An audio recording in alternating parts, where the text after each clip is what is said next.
wabarakatuh. Kami dari kelompok 2 yang beranggotakan saya, Islamia, Riki Aryadi, dan Nadira Ivalisandra. Di sini, kami akan mempresentasikan hasil diskusi mengenai Pancasila merupakan sistem filsafat. Yang menjadi pertanyaan besar sekarang, mengapa Pancasila merupakan filsafat?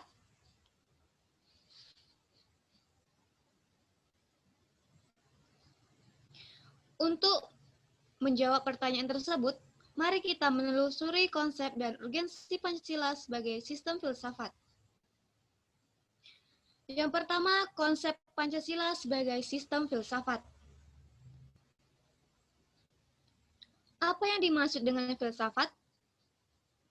Jadi, pengertian filsafat berdasarkan watak dan fungsinya sebagaimana dikemukakan Titus Smith dan Nolan sebagai berikut.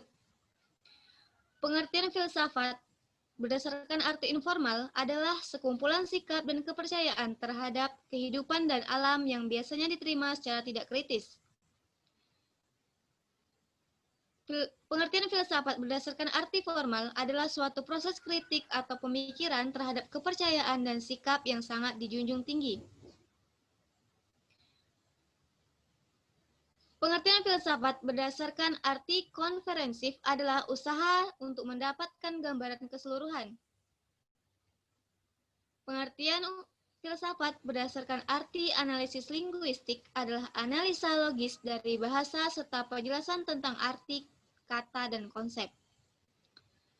Pengertian filsafat berdasarkan arti aktual fundamental adalah problematika yang langsung mendapat perhatian manusia dan dicarikan jawabannya oleh ahli-ahli filsafat.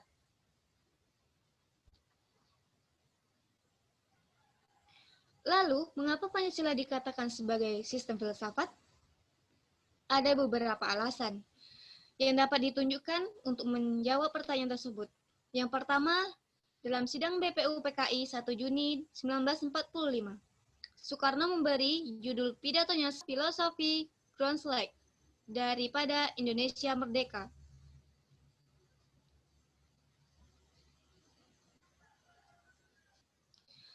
Nur Bakri menjelaskan bahwa Pancasila sebagai sistem filsafat merupakan hasil perenungan yang mendalam dari para tokoh kenegaraan Indonesia. Beberapa ciri berpikir kefilsafatan meliputi. Yang pertama, sistem filsafat harus bersifat koheren. Yang kedua, sistem filsafat harus bersifat menyeluruh. Yang ketiga, sistem filsafat harus bersifat mendasar. Yang keempat, sistem filsafat bersifat spekulatif.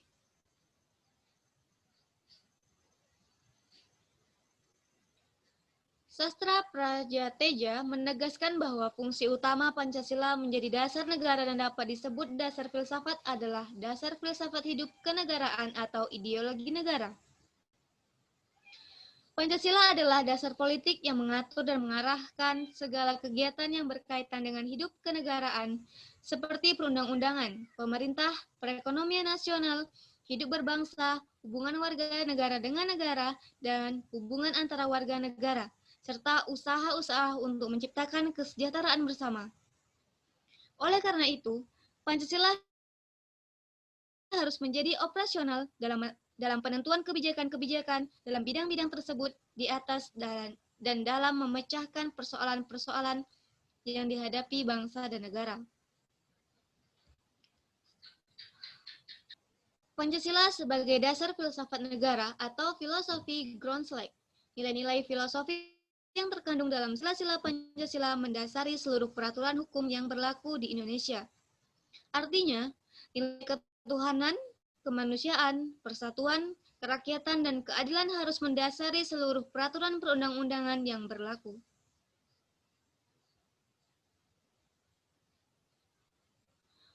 Urgensi Pancasila sebagai sistem filsafat.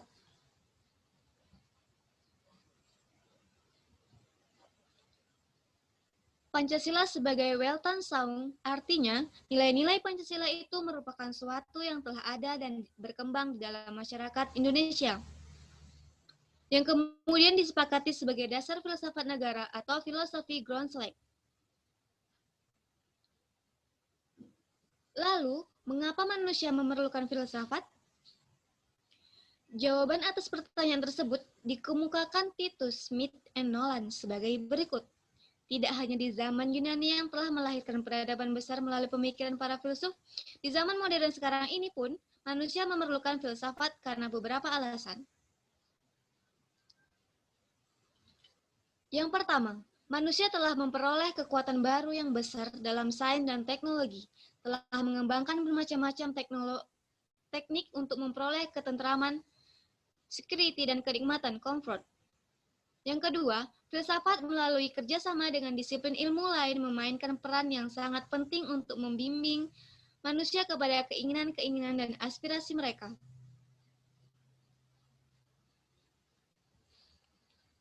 Faedah urgensi Pancasila bagi sistem filsafat. Beberapa faedah filsafat yang perlu diketahui dan dipahami adalah sebagai berikut.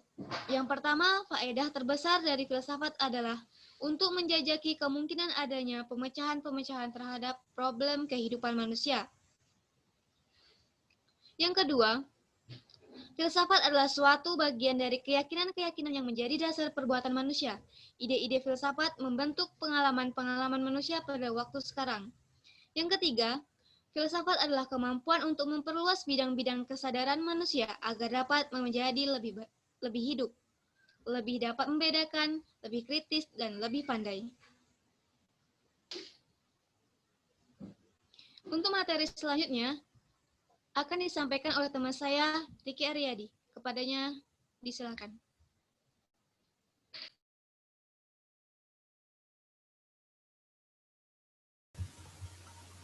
Baik, materi selanjutnya akan saya jelaskan mengenai kajian Pancasila sebagai sistem filsafat.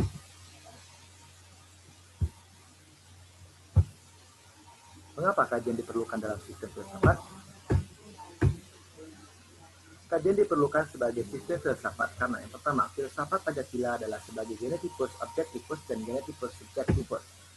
Pancasila sebagai genetipus subjektifus dan Pancasila sebagai genetipus objektifus, artinya nilai-nilai Pancasila dipergunakan untuk mengkritisi berbagai aliran filsafat yang berkembang, baik untuk menemukan hal-hal yang sesuai dengan nilai Pancasila maupun untuk melihat nilai-nilai yang tidak sesuai dengan nilai Pancasila. Selain itu, nilai-nilai Pancasila tidak hanya dipakai dasar bagi pembuatan peraturan perundang-undangan, tetapi juga nilai Pancasila harus mampu menjadi orientasi pelaksanaan sistem politik dan dasar bagi pembangunan nasional.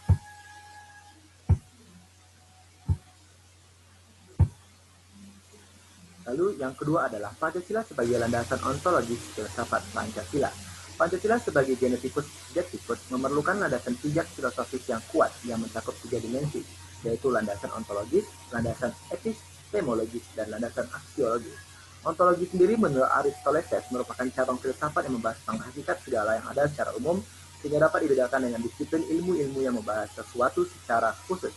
Ontologi membahas tentang hakikat yang paling dalam dari sesuatu yang ada, yaitu unsur yang paling umum dan bersifat abstrak, disebut juga dengan istilah substansi. Inti persoalan ontologi adalah menganalisis tentang substansi. Substansi menurut Kamus Latin Indonesia berasal dari bahasa Latin subster, artinya serentak ada, bertahan, ada dalam kenyataan. Substantialitas sendiri artinya sesuatu yang berdiri sendiri, hal berada, wujud, dan hal wujud. Untuk pengertian dari makna ontologi sendiri memiliki banyak pandangan yang berbeda dari berbagai ahli. Ahli sejarawan Becker sendiri memiliki pandangan bahwa ontologis merupakan ilmu yang paling universal karena objeknya meliputi segala-galanya, menurut segala bagiannya ekstensif dan menurut segala aspeknya intensif. Lalu, menurut Little John dan Karen Epos dalam Theories of Human Communication menegaskan bahwa ontologi merupakan sebuah filosofi yang berhadapan dengan sifat makhluk hidup. Setidaknya ada 4 masalah mendasar dalam asumsi ontologis ketika dikaitkan dengan masalah sosial, yaitu pertama, pada tingkatan apa manusia membuat pilihan-pilihan yang nyata? Yang kedua, apakah perilaku manusia sebaiknya dipahami dalam bentuk keadaan atau sifat? Yang ketiga, apakah pengalaman manusia semata-mata individual atau sosial? Yang keempat, pada tingkatan apakah komunikasi sosial menjadi kontekstual? Baik, landasan ontologis menurut Pancasila atau berdasarkan Pancasila sendiri memiliki makna sebuah pemikiran filosofis atas hakikat dan raison d'être sila-sila Pancasila sebagai dasar filosofis negara. Oleh karena itu, pemahaman atas hakikat sila Pancasila itu diperlukan sebagai bentuk pengakuan atas modus eksistensi bangsa Indonesia. Menurut sastra Prateja sendiri menjabarkan prinsip-prinsip dalam Pancasila sebagai berikut. Pada sila pertama, yakni prinsip ketuhanan yang Maha Esa, merupakan pengakuan atas kebebasan beragama, saling menghormati dan bersifat toleran, serta menciptakan kondisi agar hak kebebasan agama itu dapat dilaksanakan oleh masing-masing pemeluk agama. Kemudian pada prinsip sila kedua, kemanusiaan yang beradab, mengakui bahwa setiap orang memiliki martabat yang sama, setiap orang harus diperlakukan adil sebagai manusia, menjadi dasar bagi pelaksanaan hak asasi manusia. Pada sila ketiga, pada prinsip persatuan, mengandung konsep nasionalisme politik yang menyatakan bahwa perbedaan budaya, etnis, bahasa, dan agama tidak menghambat atau mengurangi partisipasi perwujudannya bahwa perwujudan sebagai warga negara kebangsaan. Kemudian pada sila keempat, prinsip kerakyatan yang dipimpin oleh hikmat kebijaksanaan dalam permusyawaratan dan perwakilan mengandung makna bahwa sistem demokrasi diusahakan tempuh melalui proses musyawarah demi tercapainya mufakat untuk menghindari dikotomi mayoritas dan minoritas. Kemudian pada sila terakhir, yakni prinsip keadilan sosial bagi seluruh rakyat Indonesia, sebagaimana yang dikemukakan Soekarno, yaitu berdasarkan pada prinsip tidak adanya kemiskinan dalam negara Indonesia merdeka, hidup dalam kesejahteraan atau welfare state. Kemudian dasar yang ketiga, ini adalah dasar epistemologi filsafat Pancasila. Epistemologi adalah cabang filsafat pengetahuan yang membahas tentang sifat, dasar pengetahuan, kemungkinan, lingkup, dan dasar umum pengetahuan. Menurut Bell, epistemologi terkait dengan pengetahuan yang bersifat sui generis, berhubungan dengan sesuatu yang paling sederhana dan paling mendasar. Littlejohn and Post menyatakan bahwa epistemologi merupakan cabang filosofi yang mempelajari pengetahuan atau bagaimana orang dapat mengetahui tentang sesuatu atau apa yang mereka ketahui. Lalu, landasan epistemologi berdasarkan Pancasila sendiri memiliki makna nilai-nilai Pancasila yang digali dari pengalaman empiris bagaimana bangsa Indonesia. Kemudian disintesiskan menjadi sebuah pandangan yang komprehensif tentang kehidupan bermasyarakat, berbangsa, dan bernegara. Lalu landasan yang terakhir ini landasan aksiologis Pancasila. Satu hal yang perlu Anda ketahui bahwasanya istilah aksiologis terkait dengan masalah nilai atau value. The study of the theory of values is axiology. Pure axiology is the study of values of all types. Franzi sendiri menegaskan bahwa nilai itu merupakan kualitas yang tidak real karena nilai itu tidak ada untuk dirinya sendiri. Ia membutuhkan pengemban untuk berada. Istilah nilai yang digunakan bukan mengacu pada nilai value dalam arti filosofis, melainkan lebih mengacu pada arti skor, harga, dan angka atau grade.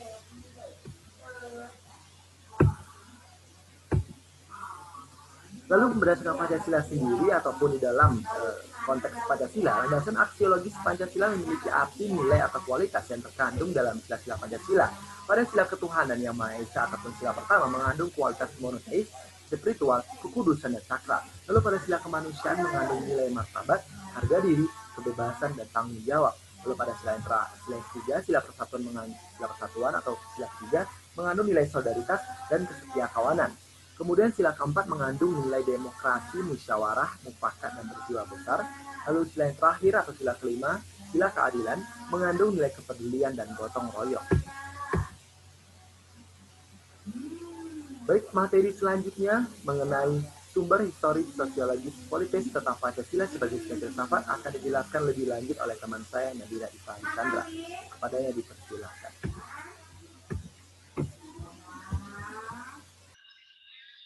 Menggali sumber historis, sosiologis, politis tentang Pancasila sebagai sistem filsafat.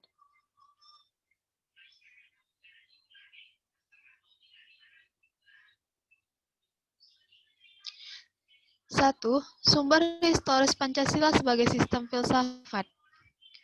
Pada 12 Agustus 1928, Soekarno pernah menulis di Indonesia yang menyebutkan nasionalisme adalah nasionalisme yang membuat manusia menjadi perkakasnya Tuhan dan membuat manusia hidup dalam roh. Pembahasan sila-sila Pancasila sebagai sistem filsafat dapat ditelusuri dalam sejarah masyarakat Indonesia sebagai berikut.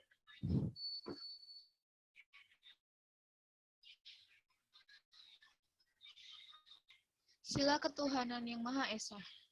Sejak zaman purbakala hingga pintu gerbang kemerdekaan, masyarakat Nusantara telah melewati ribuan tahun pengaruh agama lokal, yaitu 14 abad pengaruh Hindu dan Buddha, 7 abad pengaruh Islam, dan 4 abad pengaruh Kristen. Yang B, sila kemanusiaan yang adil dan beradab. Nilai kemanusiaan dalam masyarakat Indonesia dilahirkan dari perpaduan pengalaman bangsa Indonesia dalam menyejarah.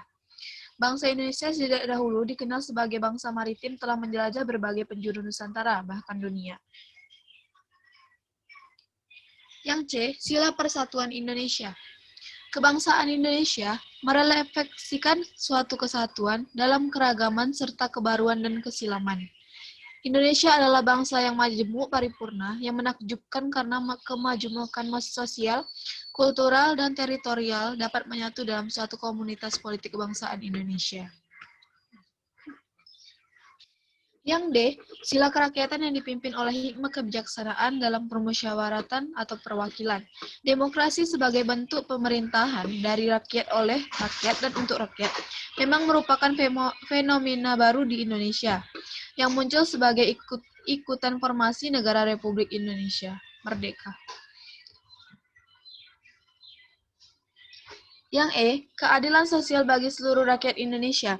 Masyarakat adil dan makmur adalah impian kebahagiaan yang telah berkorban ratusan tahun lamanya dalam dadakan keyakinan bangsa Indonesia. Impian kebahagiaan itu terpahat dalam ungkapan Gemah Ripah Lojinawi, Tata Tentrem, Kertaraharja.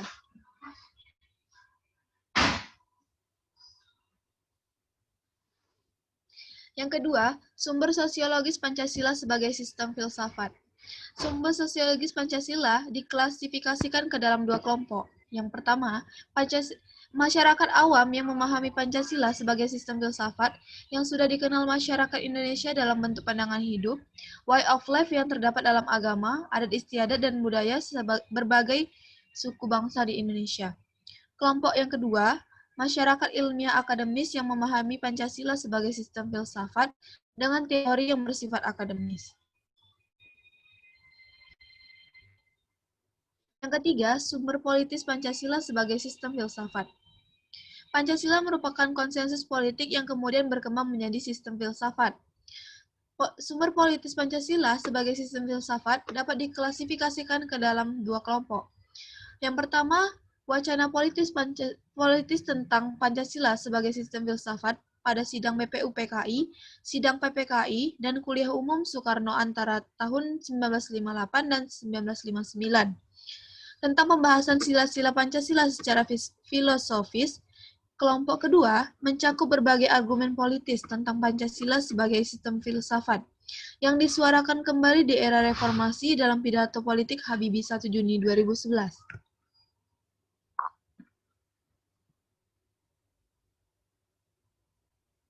Membangun argumen tentang dinamika dan tantangan Pancasila sebagai sistem filsafat.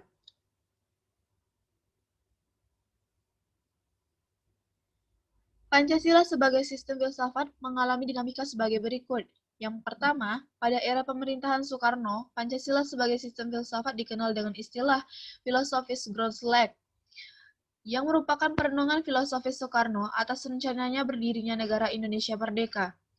Dimaksudkan sebagai dasar kerohanian bagi penyelenggaraan kehidupan bernegara.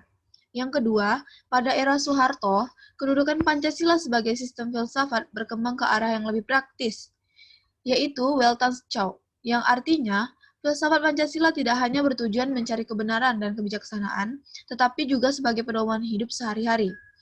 Atas dasar inilah Soeharto mengembangkan sistem filsafat Pancasila menjadi penataran P4. Yang ketiga, pada era reformasi, Pancasila sebagai sistem filsafat kurang terdengar resonansinya. Namun, Pancasila sebagai sistem filsafat bergema dalam wacana akademik, termasuk kritik dan renungan yang dilontarkan oleh Habibie dalam pidato 1 Juni 2011.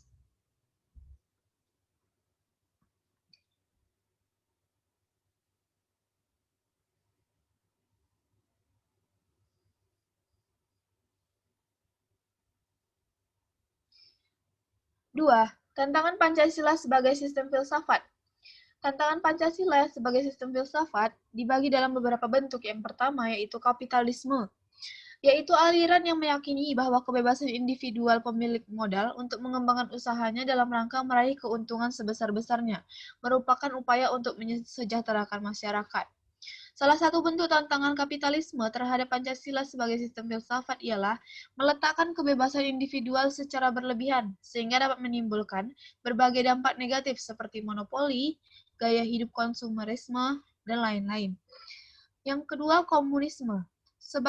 paham yang muncul sebagai reaksi atas perkembangan kapitalisme sebagai produk masyarakat liberal.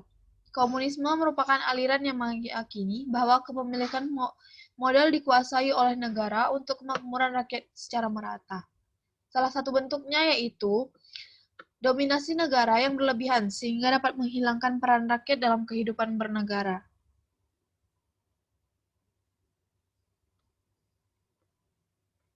Mendeskripsikan esensi dan urgensi Pancasila sebagai sistem filsafat.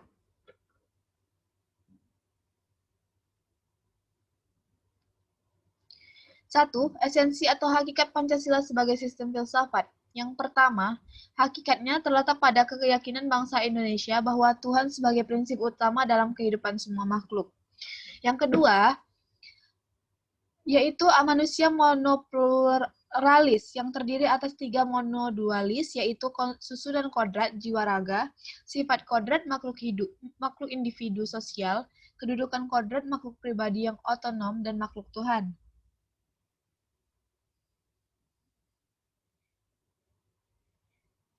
Yang ketiga, yaitu terkait dengan semangat kebangsaan. Rasa kebangsaan terwujud dalam bentuk cinta tanah air yang dibedakan dalam 3 jenis, yaitu tanah air real, tanah air formal, dan tanah air mental.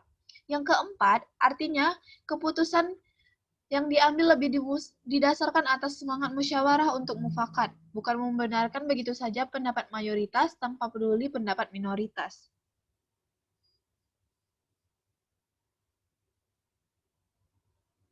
Kelima, hakikat yang kelima terwujud dalam 3 aspek, yaitu keadilan distributif, legal, dan komutatif. Distributif adalah keadilan bersifat membagi dari negara kepada warga negara. Legal, kewajiban warga negara terhadap negara atau dinamakan keadilan bertaat. Komutatif adalah keadilan antara sesama warga negara. 2. Urgensi Pancasila sebagai sistem filsafat. Hal-hal yang penting yang sangat urgen bagi pengembangan Pancasila sebagai sistem filsafat meliputi hal-hal berikut. Yang pertama, meletakkan Pancasila sebagai sistem filsafat dapat memulihkan harga diri bangsa Indonesia sebagai bangsa yang merdeka dalam politik, yuridis, dan juga merdeka dalam ide-ide pemikirannya untuk kemajuan bangsa, baik secara material maupun spiritual. Yang kedua, Pancasila sebagai sistem filsafat membangun alam pemikiran yang berakal dari nilai-nilai budaya bangsa Indonesia sendiri, sehingga mampu dalam menghadapi berbagai ideologi dunia.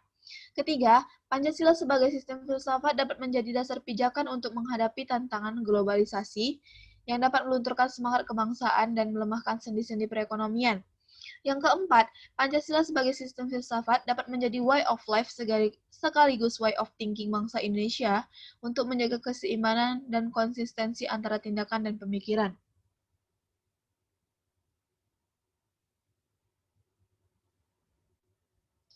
Sekian dari kelompok kami. Apabila ada kesalahan, mohon dimaafkan. Terima kasih atas perhatiannya. Assalamualaikum warahmatullahi wabarakatuh.